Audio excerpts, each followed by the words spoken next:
తెలుగు రాష్ట్రాల్లో petrol diesel కొరత భయం మరోసారి సామాన్యులను ఆందోళనకు గురిచేస్తుంది. గతంలో హైదరాబాద్లో కనిపించిన పానిక్ బాయింగ్ ఇప్పుడు ఆంధ్రప్రదేశ్, తెలంగాణలోని ఇతర ప్రాంతాలకు పాకింది. ప్రస్తుతం నెలకొన్న ఈ కొరతకు ప్రధాన కారణం బల్క్ డీజిల్ ధరలు పెరగటమే.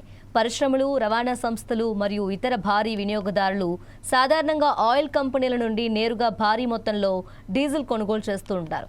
అయితే ఈ బల్క్ డీజిల్ ధరలు రీటైల్ ధరల కంటే లీటర్కు 20 నుండి 25 రూపాయల వరకు అదనంగా పెరగడంతో వారంతా తమ అవసరాల కోసం స్థానిక రీటైల్ పెట్రోల్ బంకులను ఆశ్రయిస్తున్నారు. సాధారణంగా 2-3 రోజులు రావాల్సిన స్టాక్ ఈ భారీ వినియోగదారుల తాకిడి వల్ల కేవలం ఒక్క రోజులోనే అయిపోతుంది. దీంతో సామాన్య వాహనదారులకు ఇంధనం దొరకని పరిస్థితి ఏర్పడి కొరత భయం మొదలైంది.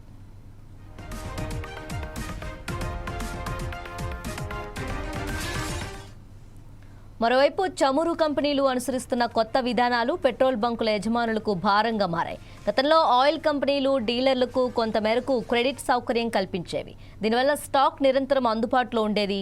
కానీ ఇటీవల పశ్చిమాసియాలో నెలకొన్న ఇరాన్, అమెరికా యుద్ధంతో పాటు అంతర్జాతీయ మార్కెట్లో హెచ్చుతగ్గుల నేపథ్యంలో కంపెనీలు క్రెడిట్ ఆప్షన్ను నిలిపివేసి క్యాష్ అండ్ క్యారీ పద్ధతిని అమలు చేస్తున్నాయి. అంటే డీలర్లు ముందుగా నగదు చెల్లిస్తేనే స్టాక్ సరఫరా అవుతుంది.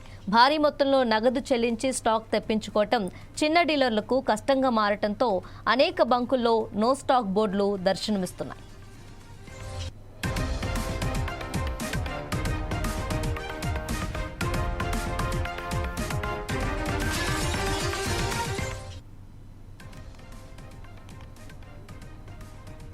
పెట్రోల్, డీజిల్ దొరకవేమోనన్న భయంతో వాహనదారులు బారులు తీరటం వల్ల కృత్రిమ కొరత ఏర్పడుతుంది. ముఖ్యంగా వ్యవసాయ పనులు ముమ్మరంగా సాగుతున్న సమయంలో డీజిల్ కొరత ఏర్పడితే పరిస్థితి ఏంటని రైతులు ఆందోళన చెందుతున్నారు. గంటల తరబడి క్యూ లైన్లో వేచి ఉండటం వల్ల జనం అసహనానికి గురవుతున్నారు. అయితే చమురు సంస్థలు, ప్రభుత్వ యంత్రాంగం మాత్రం రాష్ట్రంలో ఇంధన నిల్వలు సరిపడా ఉన్నాయని, ఎవరూ భయోందోళన చెందాల్సిన అవసరం లేదని స్పష్టం చేస్తున్నాయి. పానిక్ బయింగ్ ఆపితేనే సప్లై చైన్ మళ్లీ గాడిలో పడుతుందని నిపుణులు సూచిస్తున్నారు.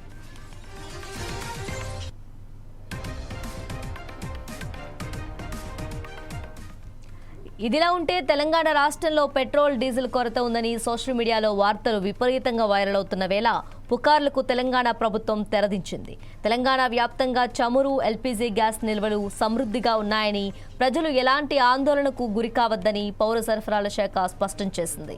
రాష్ట్రంలో ప్రతిరోజు సుమారు 24,000 కిలోలీటర్ల చమురు సరఫరా జరుగుతుందని, ఇందులో పెట్రోల్ 9,574 కిలోలీటర్లు, డీజిల్ 14,457 కిలోలీటర్లుగా ఉన్నాయని అధికారులు తెలిపారు. అదేవిధంగా ఎల్పీజీ సిలిండర్లు రోజుకు 2.22 లక్షలకు పైగా, గ్యాస్ సిలిండర్ల పంపిణీ నిరంతరాయంగా సాగుతుందని స్పష్టం చేశారు.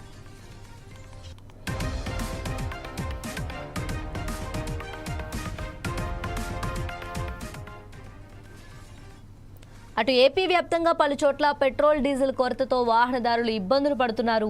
బంకుల వద్ద నో స్టాక్ బోర్డులు దర్శనమిస్తున్నాయి. ఈ నేపథ్యంలోనే సీఎం చంద్రబాబు రాష్ట్రంలో నెలకొన్న పరిస్థితులపై సమీక్ష నిర్వహించారు.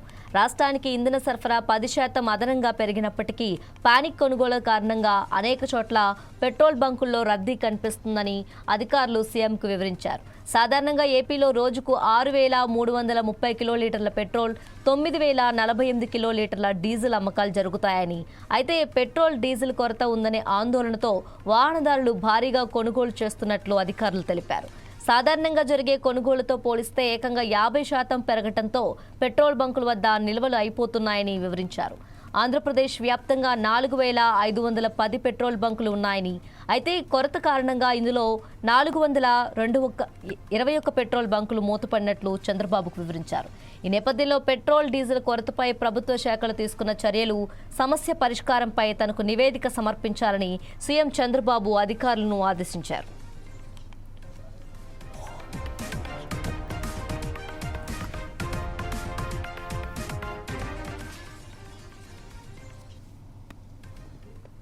అలాగే రాష్ట్రంలో పెట్రోల్, డీజిల్ కొరత నేపథ్యంలో ఆయిల్ కంపెనీలకు సీఎం చంద్రబాబు హెచ్చరికలు జారీ చేశారు. ఆయిల్ కంపెనీలు ఎందుకు క్రెడిట్ ఇవ్వడం లేదని హెచ్పీసీఎల్, ఐఓసీఎల్, బీపీసీఎల్ ప్రతినిధులను ప్రశ్నించారు. రీటైల్ అవుట్లెట్లకు అప్పు ఇవ్వటం లేదని ప్రతినిధులు చెప్పడంతో ఆయిల్ కంపెనీల తీరుపై ఆయన సీరియస్ అయ్యారు. ఆయిల్ కంపెనీ యాజమాన్యాలను, ప్రజలను, ప్రభుత్వాన్ని ఇబ్బంది పెట్టేలా వ్యవహరిస్తే అనుమతుల విషయంలో పునరాలోచించాల్సి వస్తుందని అన్నారు. హెచ్చరించారు. ఏం జరుగుతుందో తనకు నివేదికలు వద్దని, ఫలితాలు కావాలని ఆయిల్ కంపెనీలకు సీఎం చంద్రబాబు స్పష్టం చేశారు.